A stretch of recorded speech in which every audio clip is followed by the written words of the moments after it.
Bonjour, j'espère que vous allez bien. Je suis Céline de la chaîne Une fois n'est pas couture et je vous retrouve avec grand plaisir comme d'habitude pour une nouvelle vidéo dans laquelle je vais vous présenter 3 looks de créatrices que j'ai eu envie de reproduire à partir des patrons et des tissus de mon stock. Mais avant de poursuivre, je souhaitais vraiment vous remercier chaleureusement pour l'accueil que vous avez réservé à ma dernière vidéo, 4 tenues autour d'un pantalon spécial Clematis Pattern. Visiblement, elle vous a beaucoup plu et moi, ça m'a beaucoup touchée. Alors, merci pour votre engagement sur cette vidéo. Deuxième chose, je vous présente ce que je porte. Il s'agit du top talisman d'Atelier Scamit que j'ai cousu justement pour une autre vidéo de ce type, mais cette fois c'était 4 tenues autour d'une jupe et j'avais choisi de le réaliser dans une viscose de chez Atelier Brunette. Je crois qu'elle s'appelle la Shade Cobalt. Voilà, l'introduction étant terminée, on peut entrer dans le vif du sujet avec le premier look. Le premier look qui m'a inspiré, c'est un look 100% Jolie Lab.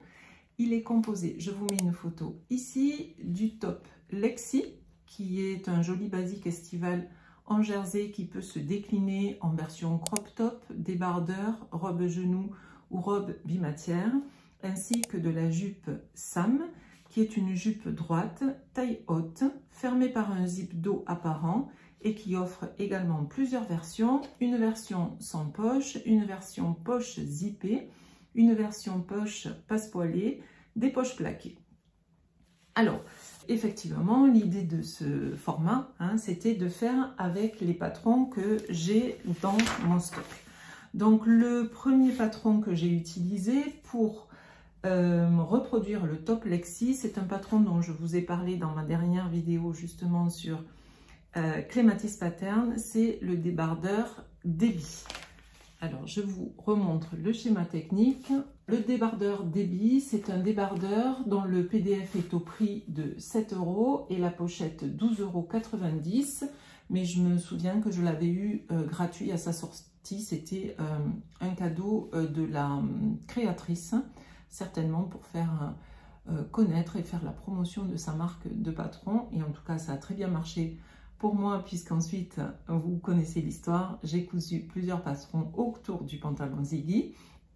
Ce débardeur Debbie offre plusieurs options.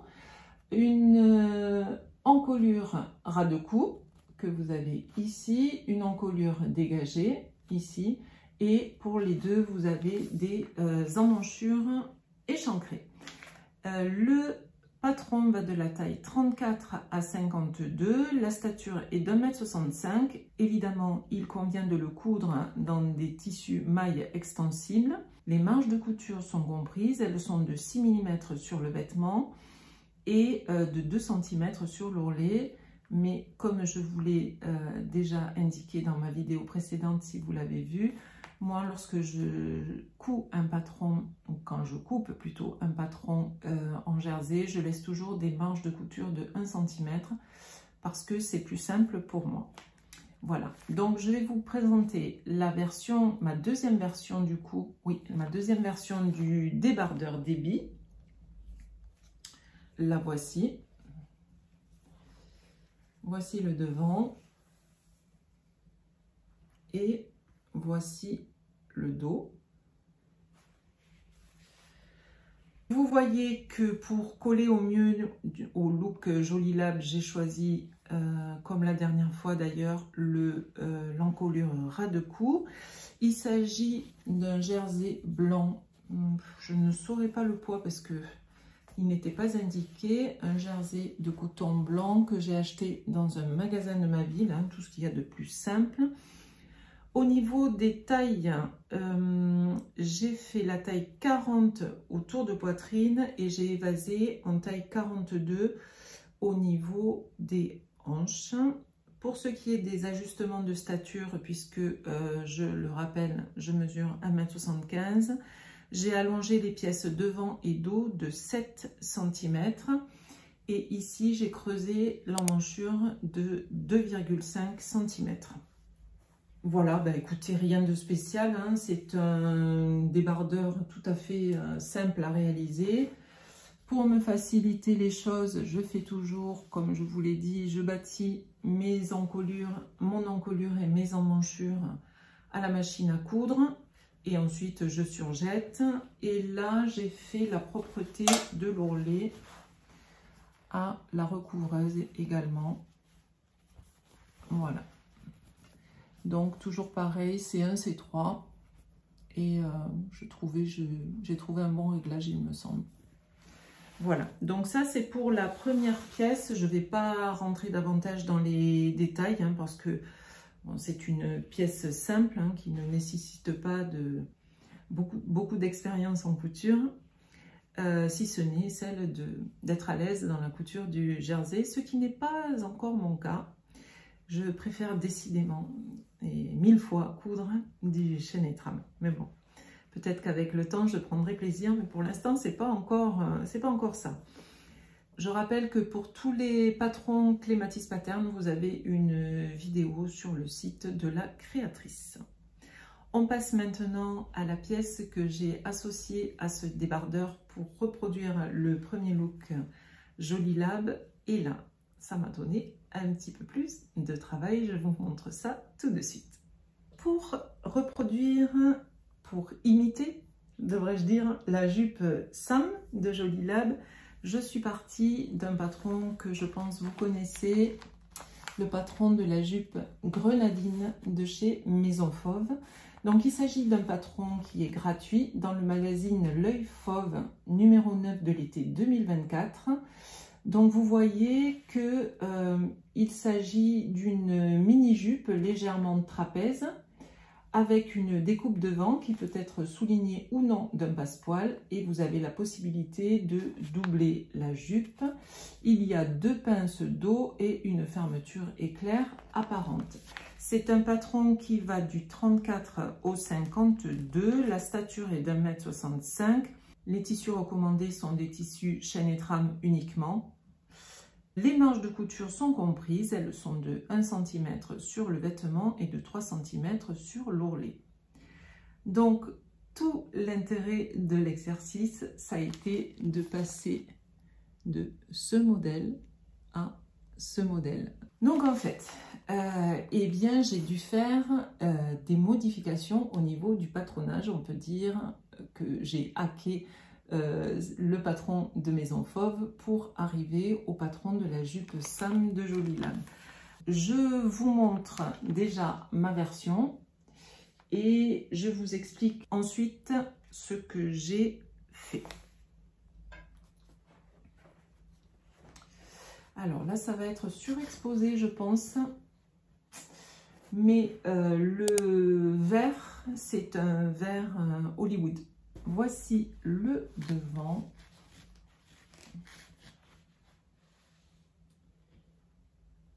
Voilà. Et voici le dos.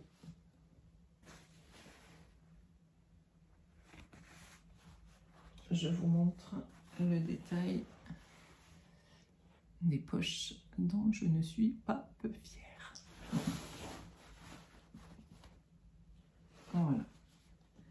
Comment suis-je passée de cette jupe Grenadine à cette jupe Sam? La première des choses, c'est que je me suis fiée au retour de Anne, de la chaîne Anne le chat. Coucou Anne, si tu passes par là. Qui a cousu les 2 modèles et qui disait, je me souviens parce que je l'écoute religieusement, qui disait qu'en fait que le patronage était sensiblement identique. Donc ça n'est pas tombé dans l'oreille d'une sourde et je me suis dit ok, bon ben si Anne nous dit que la base de la jupe, la forme de la jupe est la même, eh bien je ne vais pas acheter le patron de la jupe Sam, je vais me mettre au défi de la reproduire. Donc j'ai enlevé tout simplement toute cette partie qui a la découpe. Et si jamais ça vous intéresse, j'ai fait un tuto pas à pas qui vous explique comment j'ai procédé pour supprimer la découpe devant sans dénaturer la coupe du patron. Donc en fait, voici, vous voyez, j'ai fait des petits schémas pour expliquer comment j'ai procédé. Donc il y a combien? 1, 2, 3, 4, 5 étapes. Et vraiment, je me suis retrouvée avec le devant, avec le devant de la jupe complètement plein. Donc si jamais ça vous intéresse, n'hésitez pas à m'envoyer un mail à l'adresse que je vous indique ou alors à l'adresse qui se trouve dans la barre de description et je me ferai un plaisir de vous envoyer le tuto pas à pas, mais vraiment hein, sous réserve d'erreurs, d'omissions et vraiment sans aucune prétention et bien modestement. Hein. Une fois que j'ai fait tout ce travail, je me suis retrouvée avec la jupe de base sans aucune découpe.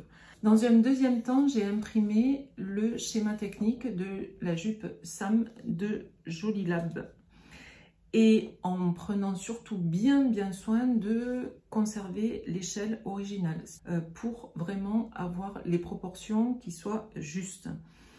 Donc en fait, ce que j'ai fait, c'est que j'ai pris les mesures de la jupe Sam, hein, en mettant des codes couleurs, vous le voyez peut-être, je rapproche, voilà, ça c'est les mesures que j'ai pu relever. Et ensuite, en faisant un calcul tout simple de proportionnalité, j'ai calculé la proportionnalité par rapport à la jupe grenadine. J'ai ensuite ajouté les marges de couture. Là, j'ai rajouté des marges de couture de 1,5 cm, justement pour me faciliter la couture du surjet. Et j'ai aussi fait la même chose pour les poches passepoilées. C'était la première fois que j'en faisais et je suis contente de les avoir faites. Je reviens à la jupe pour vous montrer l'intérieur, au moins vous verrez de quoi je parle. Voilà. Alors vous voyez que ma propreté de ceinture est faite avec un enforme que j'ai gancé au biais. Et voici donc les marges de couture dont je vous ai parlé avec ici le surjet, les marges de couture de 1,5 cm. Voilà, ça c'est l'envers, donc c'est plutôt propre. Et j'ai fait en bas un simple repli de, ouais, disons 3 cm je pense. D'ailleurs, au niveau de l'ajustement de stature, j'ai rajouté 3 cm sur les pièces devant et dos. Ensuite, la petite différence que j'ai faite avec le patron, c'est que au lieu de poser une fermeture éclair apparente, j'ai posé une fermeture éclair invisible. Je vous montre de plus près. La voici. Voilà, et on voit bien ici les deux pinces sur la jupe. Alors là, toujours pareil, pour ce qui est de la fermeture éclair invisible, si c'est ce type de fermeture que l'on souhaite poser, il y a une petite modification à faire sur les pièces dos de la jupe grenadine. Donc vous les trouverez également ici. Donc je vous ai mis à la suite du tuto pour enlever la découpe, le tuto pour modifier les pièces dos pour une pose de zip invisible. Moi j'aime beaucoup la pose de zip invisible. Donc, et je n'avais pas en plus de fermeture éclair apparente, donc je suis partie sur ça. Voilà, donc en fait c'était un petit challenge que j'ai eu envie de relever. Et ben, je suis contente de l'avoir fait. La seule différence en termes de rendu, vous le verrez sur les images portées, c'est que dans la version Jolilab, elle porte la jupe vraiment à la taille, alors que moi, elle a un petit peu tendance à descendre sur l'os de la hanche. Je garderai ce patronage sans découpe comme jupe trapèze de base. Parce que je la trouve vraiment ni trop trapèze ni trop peu. Donc elle est vraiment sympa. Et elle me convient bien. Vous n'hésiterez pas à me dire ce que vous en pensez.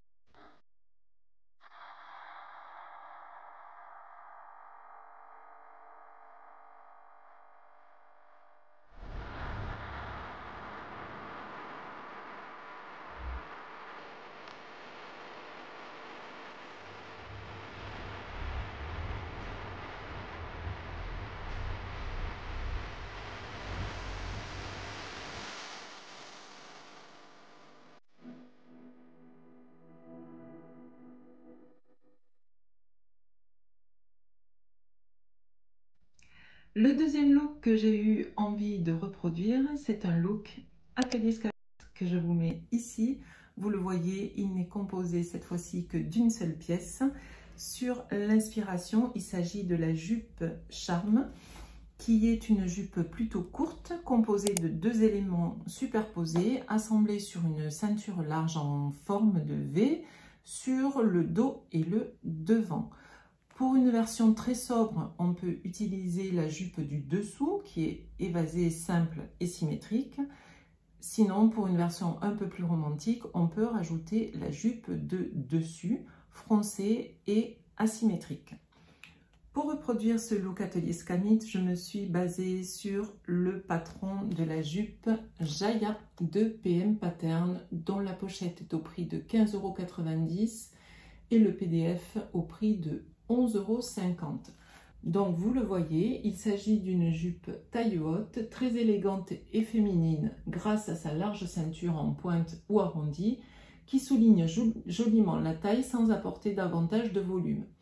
Forme évasée avec des petites fronces devant et dos. Alors est-ce qu'on voit un dos ici? Non, on n'en voit pas. Je vous montrerai ça sur ma version. Vous avez 4 longueurs disponibles. La longueur mini qui fait 50 cm. La longueur midi 65 cm. Ballerine 80 cm ou maxi. Longueur adaptée à votre stature. Vous avez aussi la possibilité de faire un bas asymétrique ou pas. Et la possibilité d'ajouter des poches si vous le souhaitez, et même de la doubler. Elle se ferme au dos par une fermeture éclair. Les tailles, alors ce patron va du 34 au 52, la stature est d'1,70 m. La difficulté est d'une étoile sur 3. Les marges de couture sont comprises, elles sont de 1 cm sur le vêtement et de 1,5 cm sur l'ourlet. Et bien évidemment, il faudra la coudre dans un tissu chaîne et trame, style viscose, crêpe, double gaze, lin, tencel, etc., etc. Je vous montre ma version. Voici le devant. Et voici le dos.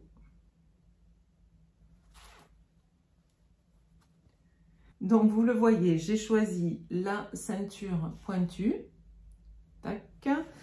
Longueur courte, à laquelle j'ai ajouté 2 cm et sans poche.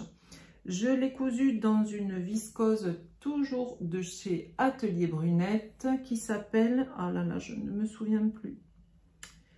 Elle s'appelle, attendez, je l'ai peut-être noté ici, oui, la viscose Canopy Cobalt. Il y a bien longtemps qu'elle est sortie, hein, celle-ci, mais je l'avais achetée au moment où elle était sortie. Elle était toujours dans mon stock, jamais cousue, donc allez, je me suis dit, c'est l'occasion, sinon elle va rester là encore longtemps et je craignais de me lasser du motif. Donc je l'ai cousue en taille 42 pour la taille et pour les hanches, oui, pour les hanches aussi. Au niveau de l'ourlet, alors comme elle est un chouïa courte, j'ai fait un double rentrée de 0,5 cm. Et là, j'en profite pour vous montrer la catastrophe. Je pense que ma surjeteuse a besoin d'un entretien parce que là, je ne sais pas si c'est le couteau. Pourtant, ça fait pas longtemps que je l'ai changé. Le couteau, je ne sais pas, ça a fait un surjet tout pas propre. Et en fait, ce tissu a vraiment été pénible à coudre parce qu'il s'est beaucoup effiloché. Au niveau des modifications, comme il s'agit de ma deuxième version, j'avais déjà fait une version longue. Là, j'ai fait à nouveau une pose de zip invisible. Donc vous voyez, on a ici le milieu dos avec le zip invisible et vous voyez les fronces de part et d'autre du zip invisible. Et vous avez également des fronces devant. Ensuite, au niveau de la ceinture qui est bien emboîtante, donc il faut entoiler les deux parties de la ceinture, l'extérieur et la doublure. Et en fait, je vous montre l'intérieur pour vous expliquer comment j'ai procédé, parce que j'ai fait quelques petites modifications par rapport à ma première version. Donc la première modification, c'est que j'ai sous-piqué, je ne sais pas si vous verrez la sous-piqûre, elle est vraiment discrète. J'ai sous-piqué de façon à ce que la ceinture rentre, la doublure rentre bien. Deuxième chose, j'ai fait une propreté en bas de la doublure ceinture, c'est-à-dire que j'ai surjeté dans un premier temps et ensuite j'ai fait un petit rentré de la valeur du surjet que je suis venue surpiquer. Et pour terminer, de façon à ne pas avoir de ceinture qui se balade, j'ai cousu dans le sillon. Voilà. Ce qui fait qu'ici, nous avons, ah, ça c'est l'intérieur, vous voyez, nous avons ici une couture qui est, ma foi, plutôt invisible sur l'endroit. Je trouve que c'est dur de piquer dans le sillon, je ne sais pas ce que vous en pensez, mais bon. Et là, pour y arriver, ce que j'ai fait, alors premièrement, il faut avoir vraiment un fil qui soit ton sur ton, le plus discret possible. Et ensuite, j'ai diminué la valeur de mon point à 2 mm. Et du coup, eh bien, ça ne se voit pas. Au niveau de la pose du zip invisible, je fais toujours la même technique. Dans un premier temps, je vous montre, je renforce mon tissu, vous voyez, avec une bande de droit fil thermocollant de 2 cm. Ça, c'est sur toute la longueur qui va recevoir le zip. Ensuite, qu'est-ce que je fais? Je suis le tuto de la jupe Janice de mémoire de Dress Your Body que je vous remettrai en barre de description. Et depuis que je suis ce tuto, bah écoutez, je touche du bois, je n'ai pas eu de déboire avec la pose du zip invisible. Donc j'étais contente de recoudre cette jupe. Et voilà, elle me plaît beaucoup. Et bien, je vais la mettre en situation pour imiter le look Atelier Scamit. Et pareil, n'hésitez pas à me dire ce que vous en pensez. Voici les images portées.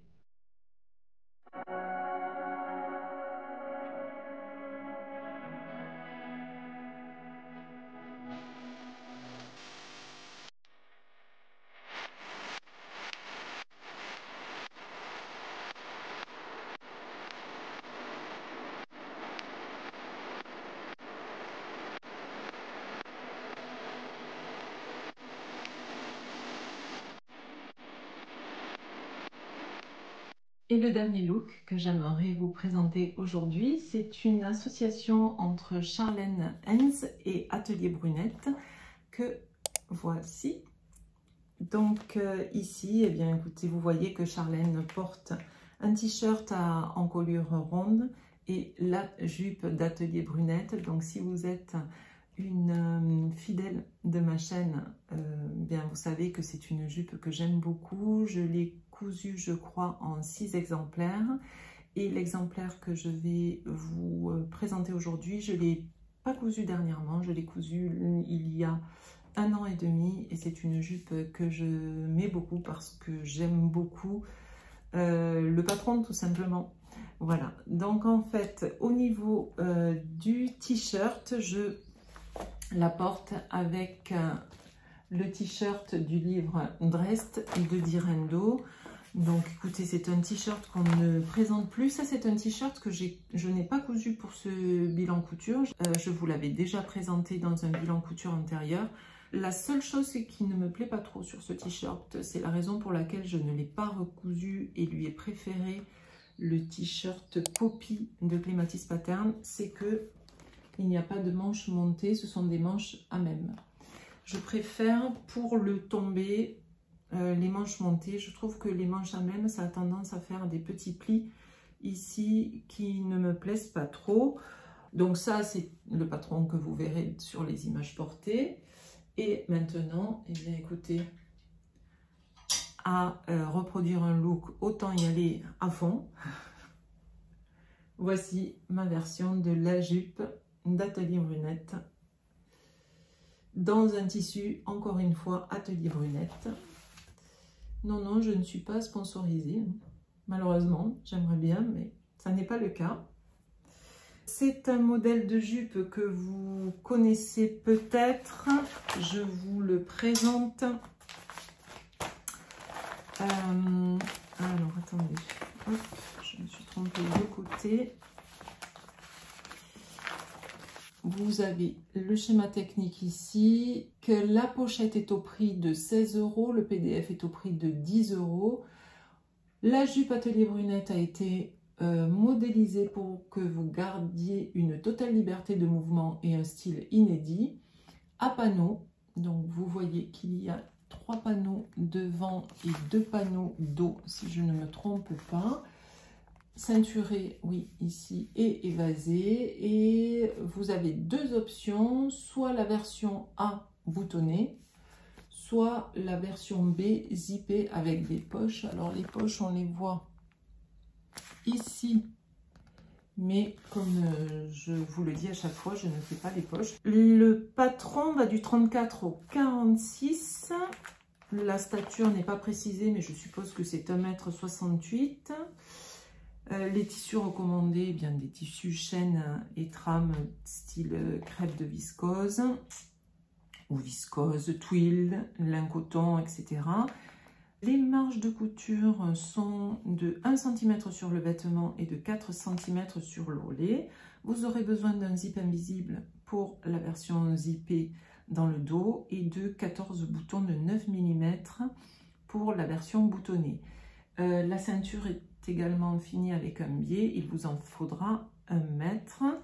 Que cette jupe, je l'ai cousue dans la viscose, comment s'appelle-t-elle, Léonie, que j'avais acheté dans un magasin de ma ville et qui, je crois, n'est plus du tout disponible sur le site d'Atelier Brunette. Donc vous voyez, un peu plus près, nous avons ici une ceinture, on voit ici le premier pan,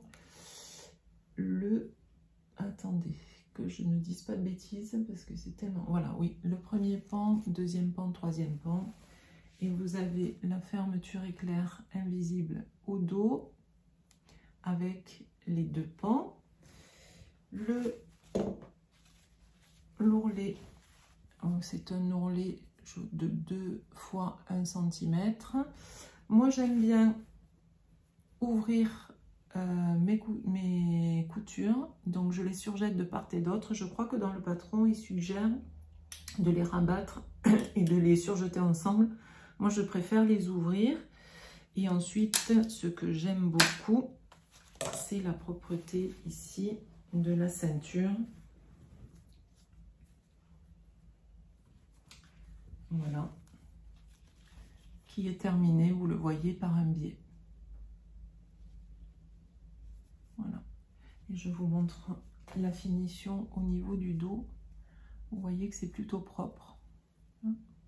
Toujours pareil ici, même technique, hein. Vous voyez que j'entoile toujours la partie de la jupe qui va recevoir le zip.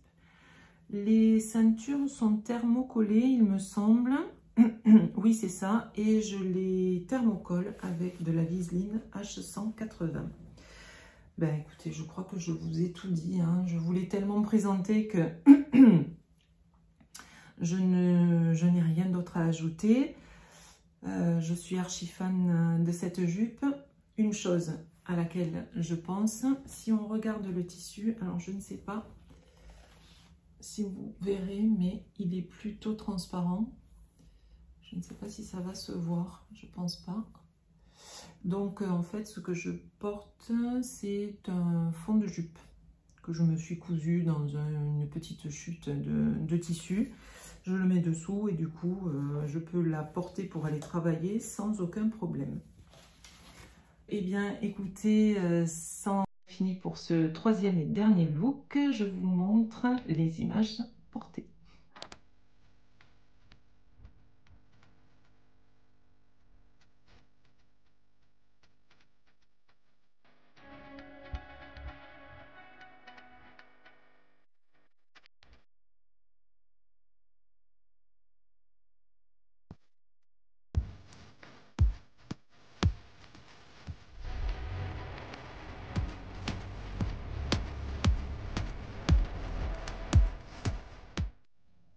Et bien voilà, j'en ai fini avec ce bilan couture numéro 16. J'espère qu'il vous aura plu. J'espère que vous aurez passé un bon moment et que vous aurez peut-être pu piocher quelques inspirations pour les beaux jours, parce que là, je me doute bien que la plupart d'entre vous est en train de coudre des pièces pour l'automne, voire l'hiver, qui a déjà dû bien s'installer dans certaines régions. De mon côté, eh bien, j'ai ma petite idée pour une prochaine vidéo, mais pour l'instant, je ne vous en dis pas plus. N'hésitez pas à me dire quel est le look que vous avez préféré. Je vous dis à très bientôt. Et d'ici là, prenez bien soin de vous et de votre machine à coudre. Passez de bons moments créatifs, quels qu'ils soient. On se retrouve bientôt. Je vous embrasse.